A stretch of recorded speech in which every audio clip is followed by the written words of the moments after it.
امریکی ریاست ورجینیا میں رہائش پذیر معروف مصنف اور قانون دان عبید الرحمان کی 2 نئی کتابوں کی تقریب رونمائی ادبی تنظیم حلقہ ارباب ذوق کے زیر اہتمام گزشتہ دنوں ورجینیا میں منعقد ہوئی۔ مصنف کراچی میں وکالت کے پیشے سے وابستہ رہے، ساتھ ہی کالم نگاری کے ذریعے اپنے خیالات اور سماجی مسائل پر طبع آزمائی بھی کرتے رہے۔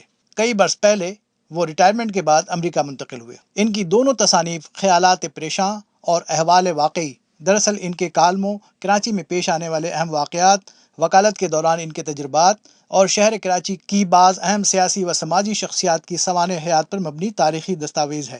تقریب رونمائی کی صدارت ڈاکٹر معظم صدیقی نے کی، جبکہ معروف ادبا و شعراء کرام نے ان کی کتابوں پر اظہار خیال کیا اور اسے کراچی جیسے شہر اور اس کے باسیوں کے بارے میں اہم تحریر قرار دیا۔ ان کا ہر قدم جو انہوں نے اٹھایا وہ بالکل فطری بات تھی۔ انہوں نے جو لکھنے کا سلسلہ شروع کیا وہ پہلے خطابت اور اس کے بعد کتابت اور تحریر۔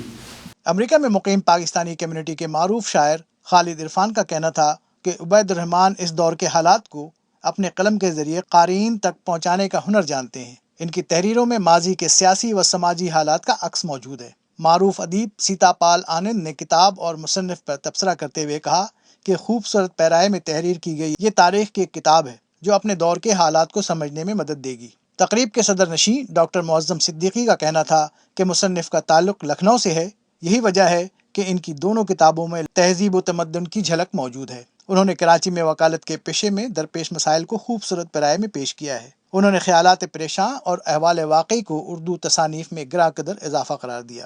تقریب میں کتابوں پر جسٹس غوث محمد کا پیغام پڑھ کر سنایا گیا، جبکہ عزیز قریشی اور دیگر نے بھی کتاب پر اظہار خیال کیا۔ تقریب کے آخری حصے میں مشاعرہ منعقد ہوا، جس میں مقامی شعراء کے علاوہ new York, new Jersey, Philadelphia اور دیگر شہروں سے آئے ہوئے معروف شعراء کرام نے اپنا کلام پیش کیا۔ جسے منرل سمجھتے تھے اسی پانی نے مارا ہے، مریض دل سیانہ تھا طبیبوں سے تو بچ نکلا، پر اگلے دن اسے دمبے کی بریانی نے مارا۔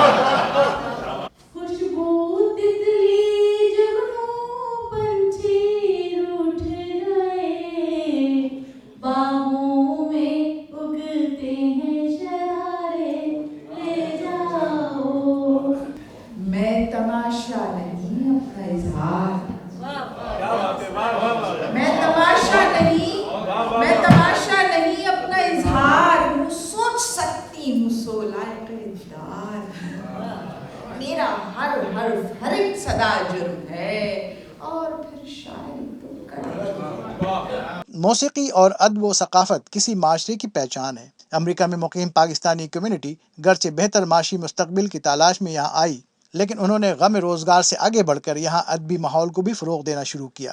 صحافیوں، مصنفین اور شعراء کرام کی درجنوں تنظیمیں وجود میں آ چکی ہیں، جن کے زیر اہتمام منعقد ہونے والی ادبی محافل نے امریکہ میں پاکستانی کمیونٹی کو تنہائی کے احساس سے ضرور باہر نکالا ہے۔ اصفر امام، وائس آف امریکہ، واشنگٹن۔